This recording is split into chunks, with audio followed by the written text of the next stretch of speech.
السلام علیکم ورحمۃ اللہ وبرکاتہ۔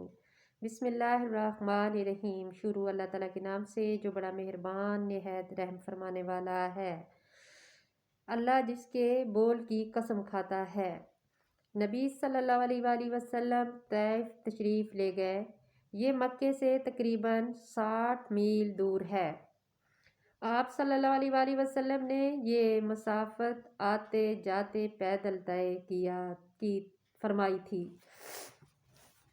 آپ صلی اللہ علیہ وآلہ وسلم کے ہمراہ آپ صلی اللہ علیہ وآلہ وسلم کے آزاد کردہ غلام حضرت زید بن حارث رضی اللہ تعالیٰ عنہ تھے۔ حریث رضی اللہ تعالیٰ عنہ تھے۔ راستے میں جس قبلے سے گزرتا اسے اسلام کی دعوت دیتے، لیکن کسی نے بھی یہ دعوت قبول نہیں کی۔ جب طائف پہنچے تو قبلہ ثقیف کے 3 سرداروں کے پاس تشریف لے گئے، جو آپس میں بھائی تھے اور جن کے نام یہ تھے: عبدل یا لیل، مسعود اور حبیب۔ ان تینوں کے والد کا نام عمر و بن عمیر ثقافی تھا۔ آپ صلی اللہ علیہ وآلہ وسلم نے ان کے پاس بیٹھنے کے بعد انہیں اللہ کی اطاعت اور اسلام کی مدد کی دعوت دی۔ جواب میں اس ایک نے کہا کہ وہ کعبہ کا پردہ پھاڑے اگر اللہ نے تمہیں رسول بنایا ہو۔ دوسرے نے کہا، اللہ کو تمہارے علاوہ کوئی اور نہیں ملا۔ تیسرے نے کہا، میں تم سے ہرگز بات نہ کروں گا۔ اگر تم واقعی پیغمبر ہو تو تمہاری بات رد کرنا میرے لیے انتہائی خطرناک ہے، اور اگر تم نے اللہ پر جھوٹ گھڑا رکھا ہے تو پھر مجھے تم سے بات کرنی نہیں چاہیے۔ یہ جواب سن کر آپ صلی اللہ علیہ وآلہ وسلم وہاں سے اٹھ کھڑے ہوئے اور صرف اتنا فرمایا، تم لوگوں نے جو کچھ کیا کہا، بہرحال اسے پس سے پردہ ہی رکھنا۔ رسول اللہ صلی اللہ علیہ وآلہ وسلم نے طائف میں 10 دن قیام فرمایا۔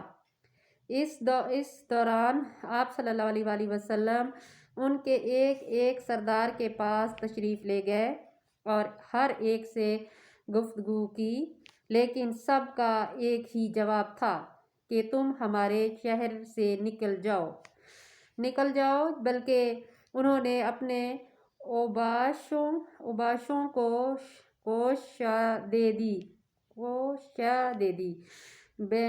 چنانچہ جب آپ صلی اللہ علیہ وآلہ وسلم نے واپسی کا قصاد فرمایا تو یہ اوباش گالیاں دینے تالیاں پیٹنے اور شور مچاتے آپ صلی اللہ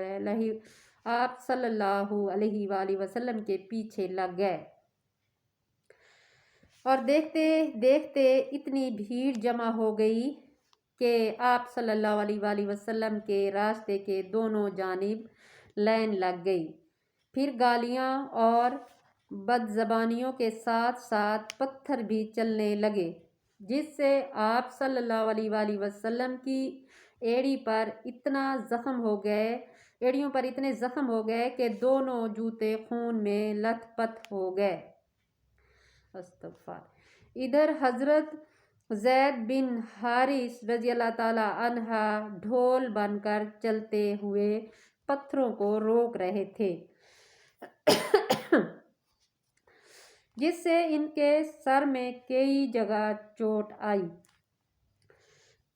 بدماشوں نے یہ سلسلہ برابر جاری رکھا، یہاں تک کہ آپ صلی اللہ علیہ وآلہ وسلم کو عتبہ اور شعیبہ بنائے ربیعہ کے ایک باغ میں پناہ لینے پر مجبور کر دیا۔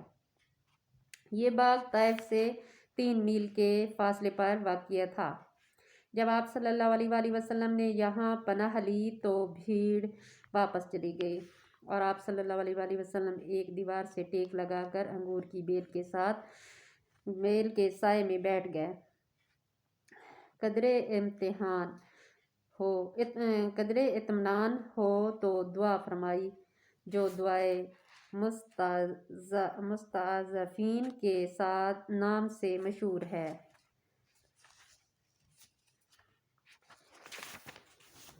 اللہ جس کے رسالت پہ قسم کھاتا ہے، یاسین والقرآن الحکیم انکا لمن المرسلین۔ اللہ جس کی صفائی پیش کرتے ہوئے قسم کھاتا ہے وہ نبی ہے جب آدم بھی نہ تھا وہ موجود تھا۔ ابھی آدم نہ تھا، زمین نہ تھی، آسمان نہ تھا، اور آپ صلی اللہ علیہ وآلہ وسلم کے اور ہمارے رب نے کہا یاسین والقرآن الحکیم انکا لمن المرسلین۔ قسم ہے مجھے قرآن حکیم کی، اے میرے حبیب تو میرا رسول ہے۔ یہ کہاں سے آئیں گے؟ ابھی تو زمین نہیں، آسمان نہیں، آدم نہیں، یہ قسم کہاں سے کھائی جا رہی ہے؟ یہ وہ رسول ہے، یہ طائف کی وادی ہے، پیچھے طائف کے بدماش اوباش ہیں، ان کے ہاتھوں میں سنگ میں سنگریزے ہیں، سنگریزے تو نوکیلے پتھر ہیں، اور پتھروں کی بارش ہے، اور آگے اتنی بڑی ہستی ان پتھروں کو کھاتا ہوا آگے آگے وہ دوڑ رہا ہے، پیچھے پیچھے یہ ظالم دوڑ رہے ہیں۔ ذرا اپنے تصور میں یہ منظر لا کے دیکھو کہ اتنا با اختیار انسان جو یوں اشارہ کرے تو یہ سب پتھر بن جائیں، ان کے ہاتھ کے پتھر سے بھی پہلے پتھر بن جائیں، یہ بندر، یہ خنزیر، یہ کتے، یہ سانپ، یہ بچھو سب کچھ بن کے ختم ہو جائے، پر ان کے پتھر کھاتا اف نہیں کرتا، الٹا دعائیں دیتا جا رہا ہے۔ تم نہ ایمان لائے تو تمہاری نسل ہی شاید ایمان لے آئے۔ سبحان اللہ۔ یہ پتھر خون کے فوارے آخر بے ہوش ہو کر گرے، زمین رو پڑی، طائف کے پہاڑ رو پڑے، آسمان کے فرشتے رو پڑے۔ زید بن حارثہ رضی اللہ تعالیٰ عنہ نے کندھے پر اٹھایا اور دوڑ لگائی۔ آگے سامنے جانی دشمن تھا عتبہ، جس نے بدر کے میدان میں قریش مکہ کا جھنڈا اٹھایا ہوا تھا۔ اس کے باغ میں جا کے پناہ لی، آپ صلی اللہ علیہ وآلہ وسلم کو لٹایا۔ آپ صلی اللہ علیہ وآلہ وسلم بے سدھ تھے۔ ارے میرے بھائیوں، جو ہماری خاطر اتنا پیسا کہ اس کو دیکھ کر جانی دشمن رو پڑے۔ عتبہ جیسا جانی دشمن، اس کے بھی رونگٹے بھر آئے اور اس کے بھی خون نے جوش مارا۔ کہا ہائے ہائے، محمد بن عبداللہ کا کیا حال ہو گیا؟ قریش کے خون نے نہیں جوش مارا، طائف والوں نے میرے خاندان والوں کو کیوں مارا؟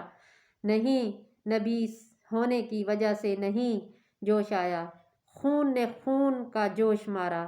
انگور توڑ کے لایا، خود توڑ کے لایا اور جانے کا ارادہ کیا، شرم غالب آ گئی، نوکر کو بلایا، کہا جاؤ اس سے کہو تجھے تیری اور میری رشتہ داری کا واسطہ میرے انگور رکھ لینا، رد نہ کرنا۔ سبحان اللہ۔